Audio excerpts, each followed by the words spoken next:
Welcome to the way of success. আজকে আমরা চলে এসেছি এক নতুন ভিডিও নিয়ে তোমাদের সামনে। তোমরা যদি এই চ্যানেলে নতুন হয়ে থাকো এই চ্যানেলটাকে লাইক এবং সাবস্ক্রাইব করো, এবং যদি এই চ্যানেলের সঙ্গে অলরেডি যুক্ত হয়ে থাকো এমন কোনো ব্যক্তি রয়েছে যে এই ভিডিওটাকে দেখছো, তার উদ্দেশ্যেই বলছি বা তাদের উদ্দেশ্যেই বলছি, আমরা একটা নতুন চ্যানেল খুলেছি the way of success academy নিয়ে। এই দ্য ওয়ে অফ সাকসেস একাডেমিতে আমরা কিন্তু পুরো ডেসক্রিপটিভ সিরিজটাকে এবং কারেন্ট অ্যাফেয়ার্সের যে সিরিজটা সেটা তো কন্টিনিউ করছি, এবং তার সঙ্গে আছে আমাদের একটা কমন এক্সপ্রেস নামক series.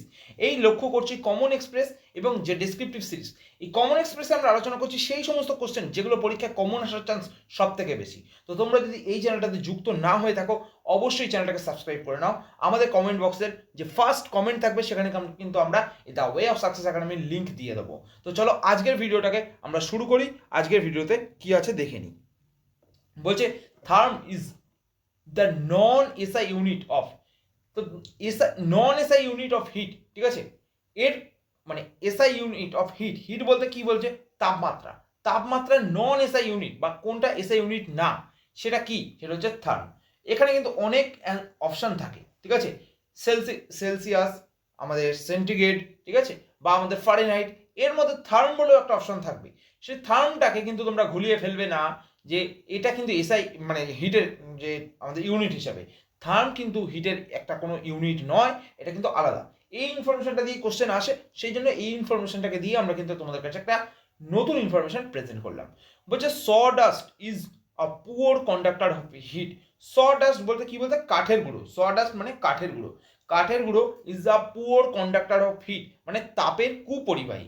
Das it does not let the atmospheric heat to pass through it. এটা মানে মানে কন্ডাক্টর না হওয়ার জন্য বা পুয়ার কন্ডাক্টর হওয়ার জন্য এর ভেতর দিয়ে কিন্তু কোনো তাপমাত্রা মানে ফ্লো করে না। তো যদি কোনো জায়গায় কোশ্চেন আসে যে কোনো একটা কন্টেনার রয়েছে যেটা মেটালিক কন্টেনার, সেটাকে তোমরা কিসের ভেতরে রাখলে সেটার ভেতর দিয়ে কোনো রকম তাপ বেরোবে না, বা সেটা গরম থাকলে গরম থাকবে এবং শীতল থাকলে শীতল থাকবে। তো আর অ্যান্সার যদি সডাস্ট অপশনে থাকে তোমরা সডাস্টকে অ্যান্সার করতে পারবে, কারণ সডাস্ট হচ্ছে কাঠের গুঁড়ো যেটা একটা পুয়ার কন্ডাক্টর। নেক্সট বলছে the water has high specific heat. ওয়াটারের স্পেসিফিক হিট, ঠিক আছে, বা আপেক্ষিক আর্দ্রতা যেটা বলা হয়, আপেক্ষিক তাপমাত্রা যেটাকে বলা হয়, সেটা হচ্ছে সব থেকে বেশি, ঠিক আছে। Thus it takes more time to lose heat and get cool. এই জন্য, ঠিক আছে, এটা অনেক বেশি সময় নেয় টু লুজ হিট মানে হিটটাকে বা এর ভেতরে যে তাপমাত্রা আছে সেটাকে ছাড়তে, অ্যান্ড গেট কুল মানে এবং এটাকে ঠান্ডা হতে। মানে তোমরা দেখেছো হয়তো বাড়িতে কোনোদিন গরম জল করবে, গরম জল করলে সে গরম জলটা থেকে ঠান্ডা হতে অনেক সময় লাগে। এর কারণটা কি? এর কারণটা জলের স্পেসিফিক হিট সব থেকে বেশি। পরীক্ষার হলে কিন্তু এই রকম কোশ্চেন এনটিপিসি থেকে সমস্ত পরীক্ষায় আসার চান্স সব থেকে বেশি। এনটিপিসিতে যেহেতু সায়েন্সের কোশ্চেন বেশি আসে, তাই এই ধরনের কোশ্চেন কিন্তু তোমাদের পরীক্ষায় আসার চান্স সব থেকে বেশি রয়েছে। বলছে silver has the maximum thermal conductivity. Question আসতে পারে কার থার্মাল কন্ডাক্টিভিটি সব থেকে বেশি? তো সেটা হয়ে যাবে কোন মেটালের? সেটা হয়ে যাবে সিলভার। এবং সিলভারের দাম বেশি হওয়ার জন্য কিন্তু আমরা ইউজ করতে পারি না, সেই জন্য আমরা তামার যে তার সেটাকে কিন্তু আমরা ইউজ করি। তো বেস্ট অ্যাবজর্বার যদি বলে বেস্ট অ্যাবজর্বার কোন কালার? ব্ল্যাক কালার হচ্ছে বেস্ট অ্যাবজর্বার, এবং রাফ ফেস যদি থাকে সেটা আরও ভালো হয়। যদি ব্ল্যাক কালার রাফ ফেস এবং ব্ল্যাক কালার স্মুথ ফেস থাকে অ্যান্সার হয়ে যাবে black colour rough face best absorber. এবং বেস্ট রিফ্লেক্টার মানে সব থেকে ভালো রিফ্লেক্ট হয় কোনটা? হোয়াইট কালার স্মুথ ফেস, ঠিক আছে। দেন বলছে mud being a poor conductor of heat. মাডও কিন্তু এই যে তাপমাত্রার কুপরিবাহী। Does not allow heat of underground water to escape out. মানে আন্ডারগ্রাউন্ড মানে পৃথিবীর নিচে যে তাপমাত্রাটা থাকে, ঠিক আছে, বা পৃথিবীর নিচে আন্ডারগ্রাউন্ড ওয়াটার, ঠিক আছে, এই যে জলের যে তাপমাত্রা, এটা কেন বেরোতে দেয় না? ঠিক আছে, এর কারণ হচ্ছে মাটি হচ্ছে কুপরিবাহী। Hence we find it warm. এই জন্য কিন্তু মানে জলটাকে আমরা কিন্তু গরম পাই। অনেক সময় দেখবে একটা গরম জল আমরা যে ফেস করি, এর কারণ হচ্ছে মাটি হচ্ছে তাপের কুপরিবাহী। ক্লিয়ার? নেক্সট হচ্ছে steam causes more burn because it has more heat in the form of latent heat. আমরা লিন তাপ ছোটবেলায় পড়েছি, সে লেটেন্ট, তাকে ইংরেজিতে বলে লেটেন্ট হিট। লেটেন্ট হিট মানে আমাদের স্টিম বলতে বাষ্পতে থাকার জন্য সেটা আমাদের দেখবে বেশি গরম লাগে। মানে কোনোদিন দেখবে রুটি যখন ফুলে ওঠে সেই সময় সেই ফোলার রুটির থেকে যদি কোনো জায়গায় অংশ তুমি হালকা ফুটো করে নাও, ফুটো করে দেখবে সেটা অনেক বেশি গরম লাগছে এবং চামড়া পুড়ে যাচ্ছে, বা অনেক সময় আমাদের চামড়ায় কোনো মানে কি বলবো একটা ফোড়া টাইপের কোনো কিছু তৈরি হয়ে যাচ্ছে। সেই জিনিসটা কেন তৈরি হচ্ছে? কারণ লেটেন্ট হিট থাকার জন্য, ঠিক আছে? এবং এই জিনিসটা কিসের জন্য হয়? এই জিনিসটা কিন্তু গরম জলের থেকে মানে স্টিমে বেশি হয়। এর কারণ স্টিমের লেটেন্ট হিট বা লিন তাপ মানে বেশি থাকে, ঠিক আছে? বলছে heat always flows from higher temperature to the lower temperature. কোনো জায়গায় যদি টেম্পারেচারে চেঞ্জ হয়, এক টেম্পারেচার যদি চেঞ্জ হয়, কোনো একটা জায়গায় হাই থাকে, ঠিক আছে, আর কোনো একটা জায়গায় লো থাকে, তাহলে এই হাই থেকে লোয়ের দিকে যে টেম্পারেচারের চেঞ্জ, এটাই কিন্তু অল টাইম হয়, লোয়ের থেকে হাইয়ের দিকে হয় না। So direction of flow of heat always depends upon the bodies individual temperature. তো কোনো যদি দুটো আলাদা বডি থাকে, সেখানে প্রথম বডিটা যদি হিট হয় এবং দ্বিতীয় বডিটা যদি কুল হয়, হিটেড বডি থেকে কিন্তু কুলে মানে ঠান্ডা যে বডিটা রয়েছে তার দিকে কিন্তু তাপমাত্রার প্রভাব হবে।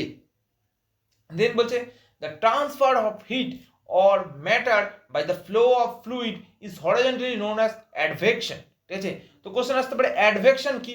অ্যাডভেকশন হচ্ছে the transfer of heat of matter কোনো একটা হিট বা তাপমাত্রা, ঠিক আছে, যে প্রভাব পথ হচ্ছে by the flow of fluid, কি বলছে?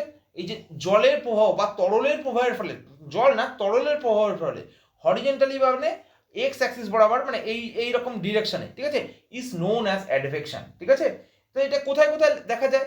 মনে করো এখানে লেখা আছে ওয়ার্মার বা moist air moves over a colder surface. একটা কোল্ডার সারফেস, এটা তার উপরে দেখবে এই যে ওয়ার্মার এবং ময়েস্ট এয়ার মুভ করে, মানে দেখবে কি তোমরা জানো এটা, ঠিক আছে? এটা কেন মুভ করে?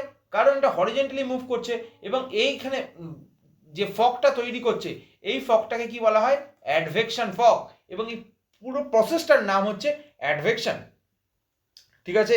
কোশ্চেন আসতে পারে অ্যাডভেকশনে কোন দিকে ফ্লুইডের মুভ হয়? হরিজন্টালি মুভ হয়। এবং কিরকম মানে মানে মানে কিরকম আজকে তরলের মুভ হয় যদি কোশ্চেন আসে, তাহলে বলে transfer of heat or matter, মানে গরম যে কোনো জিনিসের মুভ যেটা সেটা হয়, এবং সেই পদ্ধতিটাকে কি বলে? অ্যাডভেকশন বলে, ঠিক আছে? নেক্সট বলছে বার্নস মানে পুড়ে যাওয়া, কজড বাই স্টিম